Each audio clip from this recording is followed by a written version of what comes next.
حدثت نتيجة غير إيجابية لعجمان فإن الظفر هو من سيتصدر. الكرة الآن تذهب إلى خارج أرضية الملعب على اعتبار أن حيدر ألو علي ساقط على أرضية الملعب. بالسلامة إن شاء الله يا حيدر، بالسلامة. هذا هو حيدر ألو علي اللي كان واضح بالصورة، أحد الأسماء الرائعة اللي كانت تتألق أيضا مع فريق نادي الوحدة أصحاب السعادة ومع منتخبنا الوطني. الكابتن حيدر ألو علي الواضح بالصورة الآن بالسلامة إن شاء الله، يقوم يكمل المباراة أيضا مع زملائه. لا نتمنى كما ذكرت حدوث أي إصابة لأي لاعب، سلامة اللاعبين تهمنا. كرة القدم فوز وخسارة، ولكن علينا أن لا نخسر أي لاعب. بالسلامة إن شاء الله يا حيدر، بالسلامة. إذا حتى الآن من خلال 23 دقيقة مشاهدينا الكرام متابعينا في كل مكان عبر أبو ظبي الرياضية، مستمعينا أينما كنتم عبر إذاعة أبو ظبي وصوت الملعب، حتى الآن التعادل السلبي مستمر بدون أهداف، والمباراة نقدر نقول عنها 50-50. أمامية صافرة وخط الآن وبطاقة صفراء، بطاقة صفراء الآن.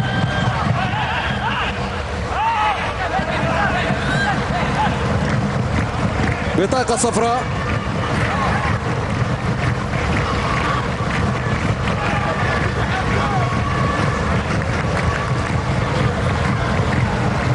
شايفون الكرة الماضية وخطأ الآن لمصلحة فريق نادي ركنية. الآن هنا عبد الوهاب، كرة اللعب الآن داخل منطقة الجزاء، محاولة خطيرة وتصطاد أيضا، تعود من جديد. لويس الريكي يضغط عجمان ويبحث الإمارات عن هجمة مرتدة. بطاقة صفراء أيضا تشهر في وجه الطلال.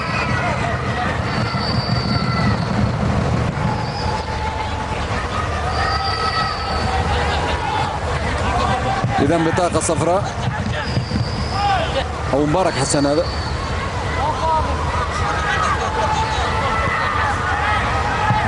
تلعب الآن، تعود من جديد، تصل طويلة للأمام وتصطاد هذه إلى رمي التماس. الآن نصل الدقيقة رقم 66، لا تزال الأمور سلبية.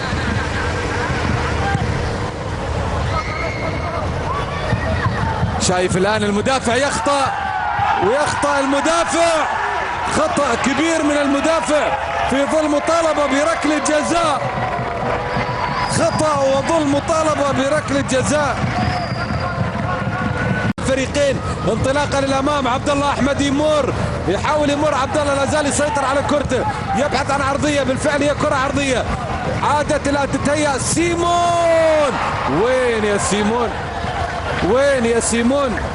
الى خارج ارضيه الملعب، خارج ارضيه الملعب، تذهب في العلالي. شايف هنا المحاوله الماضيه في الكره اللي تهيأت الى سيمون فاندونو، حاول ان ياخذها على الطاير. هذه كان ممكن شوي ان ينزل جسمه فيها، لان الكره بهذه الطريقه اكيد راح تكون عاليه لما يكون الظهر غير مستقيم، لابد ان يتارجح يعني للخلف وللامام مباشره في الكره، لذلك تنزل الكره. انما انه يطلع فيها بالطريقه هذه اكيد بانها راح تعلو من جديد. الان الكره الان الى خارج ارضيه الملعب، ركله مرمى.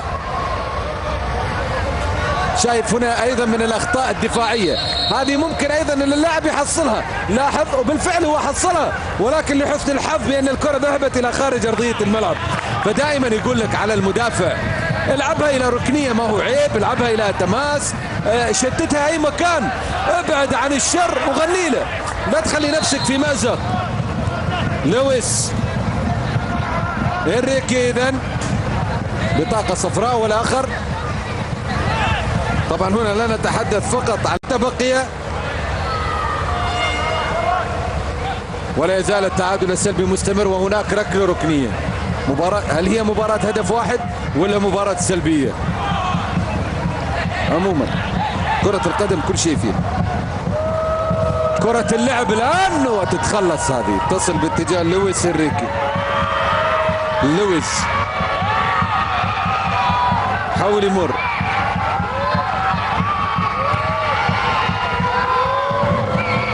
تصبح رمي التماس. هذا هو لويس. عبد الله علي يعيدها للخلف.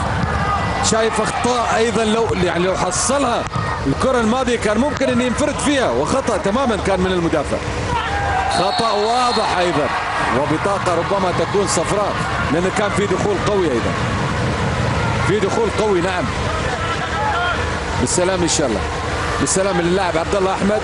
بطاقه صفراء، نعم بطاقه صفراء للاعب مبارك السعيد. نعم الدخول كان بقوه وبتهور ايضا على اللاعب، لأنه كان ممكن أنه يصيب اللاعب ويصيب نفسه. لا هذا ما هو اسمه وليد، اسمه سعيد مبارك أو مبارك سعيد. نعم مبارك السعيد. شايف الدخول على اللاعب، هذه خطيرة. لاحظ خطيرة، يعني سقوط على اللاعب ممكن أنه يصيب نفسه ويصيب اللاعب أيضا. نأمل إن شاء الله السلامة الآن، يقوم بالسلامة لاعب عجمان. شايف هنا الكرة الماضية، يعني من خلال الإعادة الآن والله فيها يعني فيها شك كبير بأنها ركلة جزاء. شوف شوف شوف شوف شوف شوف شوف واضحة ركلة جزاء. معلش عدت عليك يا عبد الواحد. من خلال الإعادة نشاهد الآن ركلة جزاء واضحة تماما الآن. عموما يبقى القرار أيضا للسيد عبد الواحد خاطر، لكن الإعادات نحن نشاهدها أكثر من مرة، لأن ركلة الجزاء الآن واضحة في اللعب الماضي. إدريس فتوحي يلعب كرة أمامية الآن صافرة وخطأ الآن، وبطاقة صفراء على اللاعب عبد الله نيني.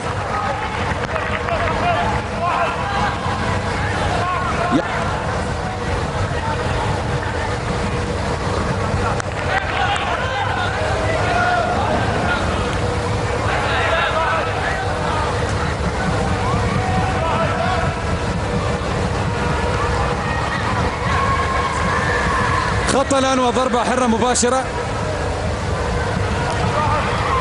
لاحظ لاحظ لاحظ لاحظ، واضحة تماما. شوف الآن، شوف اللقطة، شوف هنا، لاحظ ليس على الكرة، على رجل اللاعب. ركلة جزاء واضحة تماما، ركلة جزاء. شكرا لمخرج المباراة أيضا اللي يعيد لنا اللقطة، واضحة تماما. عموما وهنا الآن خطأ لمصلحة عجمان، وكرة اللعب عدت أيضا. لا زالت المحاولة تتخلص، هذه عدت الكرة الماضية من أمام كابي. في راية أيضا، يبدو في راية 88 إلى 89. خلاص